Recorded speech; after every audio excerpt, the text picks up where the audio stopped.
Hello and welcome back. This is Dawn with another video for Pinkfresh Studio. Now today I have a clean and simple little beauty for you featuring the Sweet Blossoms die and coordinating stencil.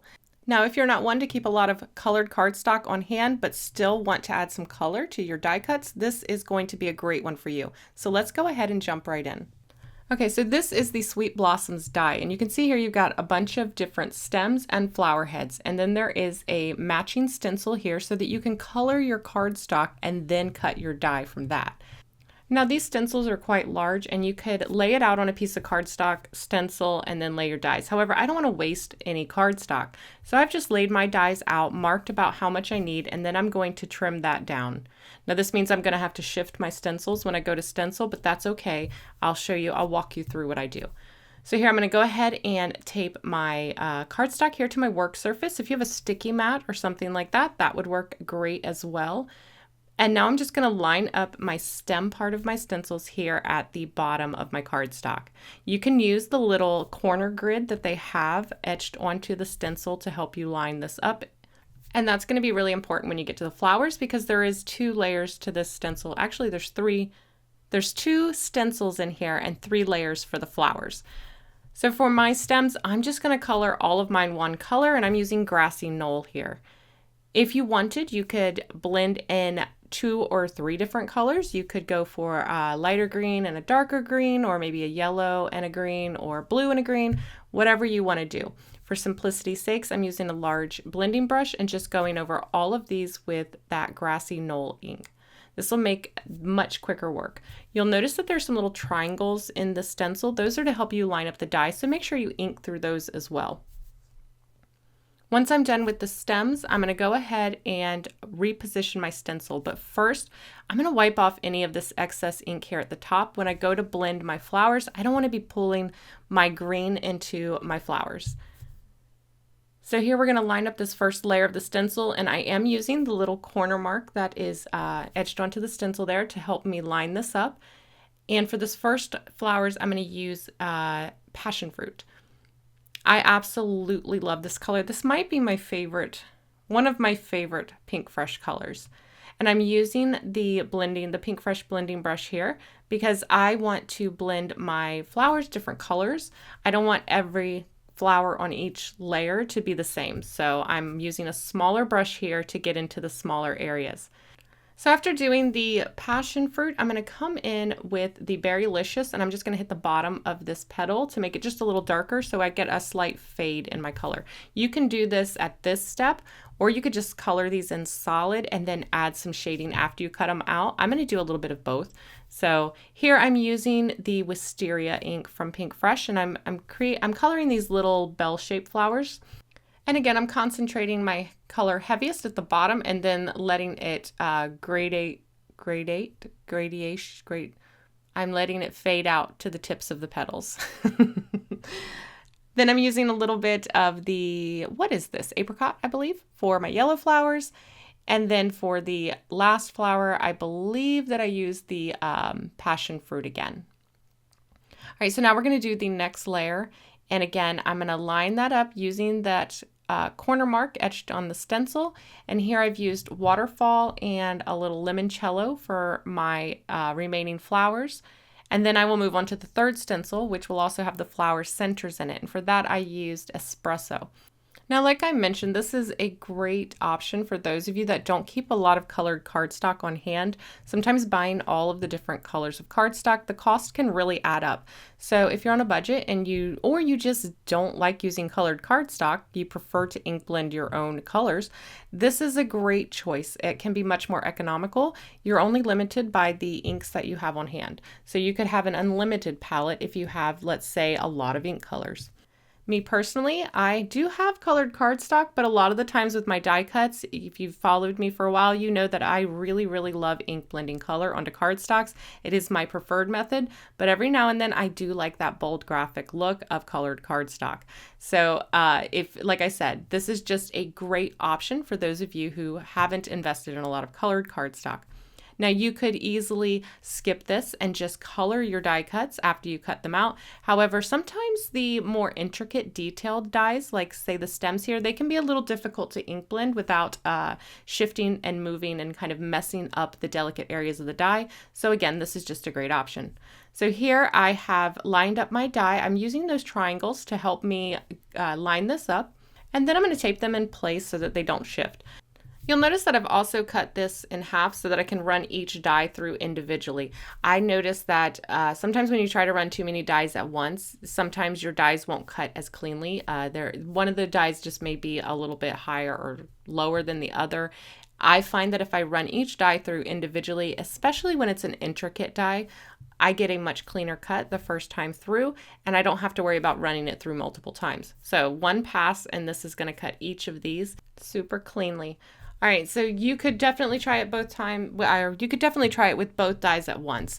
But if you're ever having issues with dies cutting cleanly or missing spots, if you've got several dies on your platform, I highly recommend just a tip, run them through separately. You probably won't have that issue. All right, so you'll see here that all of these are cut beautifully. They're going to pop right out. You'll also notice that the cut lines are just inside of the stencil lines. So it gives you a little bit of wiggle room if you're not lined up perfectly. This just gives you that little bit of wiggle room. You'll also notice that these dies have a little bit of detail cut into each of the flower layers, and you'll have that same exact detail cut into the stems and the leaves as well. This just gives them a little bit more character. And I'll hold one up here to the camera for you so that you can see that. You see those little cut lines in there? It just adds a little bit of extra detail that I absolutely love. And like I mentioned, the same detail is also cut into these stems and leaves. They look so much better, so much different once you die cut them. Look at how beautiful these are. And again, the ink blended is a little bit larger than the die. They cut just inside of your ink blending lines. All right, so with all of our pieces cut, it is now time to add that little bit of detail. Like I mentioned before, you could cut these all out of white and then just ink blend them without the stencil. The stencil is just good for getting that base color down super quickly. It goes much faster than coloring each of these individually. However, I do still like to go in and add a bit of detail, a bit of extra shading to my die cuts individually. It's just easier for me to do this part afterwards because I have a better idea of where I want to add that depth and that shadow. It's a little bit more difficult when you're just doing it through a stencil, especially when it's a multi-layer stencil. I find this a little bit easier to add those final little color touches. So I'm going to do that to just a few of the flowers. Here I've used a little bit of hydrangea just at the base over that wisteria that we used. It's a little bit deeper, and so I don't have to do as much ink blending to build up that wisteria color. I can just come in and hit it with a slightly darker shade. For the yellow flower there, I'm going to come in with a little bit of clementine. So we started off with the apricot as the base layer, and now I'm going to take some clementine and I'm going to blend that around the corners. But first I am going to wipe off my glass mat because I just used purple, and if I try to mix purple with that orange, if it picks up that purple off that mat, it's going to turn brown, which wouldn't be the worst thing in the world since we're working with flowers, but I wanted a nice pretty orange, not brown. So hitting clementine down the sides here, I'm using just the side of that blending brush so that I can really target where I put the color. And then after I've done each of the sides, I will just go through and add a small bit of color to all of the outer petals. And for this card, I am keeping the shading very minimal. Sometimes I can go overboard, and I really get lost in those details, and I will spend hours shading a die cut. That's just my happy place. For here, we're just keeping it very basic. Once I've got all the color onto my flowers here, it's time to start assembling. These are super, super simple flowers. I think the most involved is this, what I'm going to call a poppy. I think that's what it's supposed to be. But you know, hey, I make up flowers all the time, so. And it's poppy-ish. Color it any way you want. So I'm going to start with that one. This one has 3 layers. You've got the flower center and then that front petal. So it really gives it that little bowl shape, and it's absolutely adorable. I love this one. I've never been a fan of poppies. I don't know. I've never been a huge fan of poppies, but I do like the stylistic, the illustrative poppies that are in this style of illustration. A real life poppy, I don't know. They just don't excite me very much. But I do really love that bold shaped flower with that big center. Super, super pretty. I'm going to put the rest of these together, and you'll see over there on the left that I am kind of starting to build my arrangement as I build my flowers. So I'm using this a little bit differently than intended. Each of the flowers in here has a coordinating stem. So some of them are single flowers and some of them are multi-flowered stems. So like that, those little bellflowers, 3 of those little bellflowers go on one stem. And then here, this poppy-like flower goes right here on this stem. So it would be a single stemmed flower. And all of the flowers in here are like that. You know, I guess this could be a buttercup too. If you were to do it yellow, I guess that could be a buttercup. I don't know what kind of flower it is, but like I said, I'm the queen of making up flowers. So then no judgment here. It's whatever type of flower you want. So like I said, I'm using this a little bit differently than intended. So I'm creating a bouquet and I'm going to cut these into pieces and use them however I want. That's the joy of crafting and creating. You can do whatever you want with these. These are just, they're guidelines. They'll give you an idea of how they are recommended to be used or how they were designed to be used, but there are no rules that say that you can't use them however you want. So I've cut my pieces, my leaves here, and I'm just kind of filling in a space. Then I'm going to take this little bud here, which I believe goes with that larger cloud-shaped flower. I'm thinking maybe it's supposed to be cotton or something. I don't know. It doesn't matter what it is. It's supposed to go with that flower. However, I'm imagining that if that poppy-like flower were closed up, it would look similar to this. So I'm going to trim that off from the stem and I'm going to tuck it in here and make it look like a little bud of this poppy type flower. I'm going to continue to cut up pieces and parts and create and build my arrangement until I get it pretty much how I think I'm going to use it in the end. It doesn't have to be exact at this point, but as long as I'm happy with the general shape and flow, then I'm going to move on to picking out my sentiment. So for that, we're going to use the Happy Vibes stamp set. And I just really love this font. I love that it's bold, and I think that it matches the style of these florals perfectly. I'm going to stamp that in black ink. And then I'm going to use the coordinating die cut to die cut them. I haven't decided exactly which one I want to use at this point. I will make that decision once I have them cut out. I'll pick out which one I think fits in the composition the best. So I'll go ahead and line these up and die cut those out.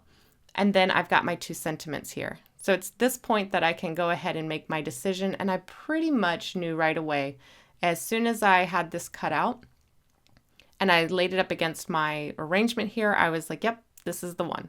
So that's the sentiment we're going to go with. But first I want to take care of our background. It needs a little bit of something. So I'm going to grab the Essentials Tags die. I've used this several times before. I really, really love this die. Particularly, I love this little peekaboo cutout that is included with the tag. So you can use the tag with this little braided peekaboo cutout design, or you can use them separately. So here I'm using just that little detail, and I'm cutting it directly from a panel here. And this is just going to add a little bit of interest to the background, but also it kind of reminds me of a trellis. So it's going to work perfectly with my little cascading floral arrangement. It's going to look kind of like they're climbing a trellis. So here real quick, I wanted to show you that sometimes the ink from my dies, okay, so when I stamped and die cut the Enjoy the Little Things, the ink was a little bit wet, got on the plate of my die cutting machine. Then when I did this, it transferred to my clean white background. Sometimes, if you're quick, you can just use a white eraser and you can get rid of that. So I just wanted to show you guys. I could have cut that out, but I decided to keep it in because sometimes that happens. The ink will transfer from your cutting plate to your new piece of cardstock, and that can be quite annoying. But a lot of times a white eraser will take care of that, and if that doesn't, try a sanding eraser. So now that I've got my My arrangement here transferred to my little trellis. I've got to decide where I want my sentiment. Right now, this is all very left side heavy, so I know that my sentiment, I don't want it to be smack dab in the center. You could, but I wanted it a little offset to the right, and then that made me think that the right needed a little something something. It was just a little bare everywhere and very left side heavy. The black sentiment does help bring some weight to the lower right side, but I needed a little accent. So I grabbed some of the extra flowers and we're going to create a little flower cluster that's going to go down here on the right corner. So we've got the bulk of our arrangement there in the top left corner. We're going to put a smaller arrangement down in the lower right corner. And then the sentiment there is going to connect those two. All right, so once I've got something that I'm happy with, I'll go ahead and adhere those together, and then we can start adhering everything to our panel here. I'm going to tape that into place, and I'm going to use the press and seal trick. So I'm going to adhere the press and seal to my craft surface, press it onto my floral arrangement, pull that back, and then I'll just start adhering my arrangement. Now everything that's going to be on the very back, I'll adhere first, so I'll add liquid adhesive to that. Flip my press and seal over, press it into place, give it a second to adhere, and then pull back my press and seal, and everything that's glued to the panel will stay in place. And now I can just add my next layer, which I'm going to use a little bit of thin foam adhesive for that. I always double check to make sure that the foam is going where it will clear the other elements. So I want this to lay flush. I'll add all of my foam and then just adhere that into place and then pull back that press and seal and everything is adhered. I'm going to leave that in place because I'm going to use it to also adhere the right side floral arrangement. I want to make sure that I have it exactly where I want it. So I'm going to shift that down, check, pick it up with my press and seal, add my adhesive, and then I'll just flip that back into place and everything is adhered. No need to arrange it twice because, you know, work smarter, not harder. I try to work smarter, not harder. Most of the time I end up working just harder, but sometimes I get it right. All right, so I'll give that a second to adhere, pull that away, and now all I have to do is add my sentiment. And I adhered that with a little bit of that thin foam as well so that it would lay flush with the top layer of flowers. I'm going to put a little bit of liquid adhesive on the back of this panel, and I'm adhering that to a light green cardstock. Again, that's just going to add a little bit of interest of a slightly different color peeking through those cutouts. And then to finish this off, we're going to add some sparkle with a Spectrum Noir pen. I'm just going to add it to all of my florals, but a little bit sparingly.